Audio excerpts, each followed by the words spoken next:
আসসালামু আলাইকুম, সবাই কেমন আছেন? সুতা চলে এসেছে। পাওয়ার সাথে সাথে আর তর সইছে না সুতাগুলো দেখার জন্য। তো সাথে সাথেই খোলা শুরু করে দিলাম। আসলে হাতে পাওয়ার পরে দেরি হয়ে গেল অনেকটাই।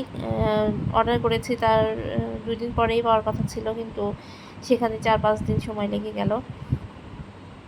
সুতাগুলো অনেক বেশি সুন্দর, অনেক সফট, মোলায়েম।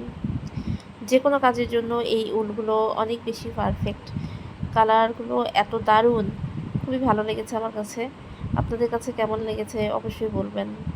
আর আমি কোন পেজ থেকে এই সুতাগুলো নিয়েছি, যদি আপনারা সেখান থেকে নিতে চান তাহলে অবশ্যই জানাবেন। আমি তাহলে আপনাদেরকে পেজের লিঙ্কটা দিয়ে দিব। তো নতুন প্রজেক্ট কাজ শুরু করব, সেজন্যই সুতাগুলো নিয়েছি। ততক্ষণ পর্যন্ত সাথে থাকবেন। ধন্যবাদ।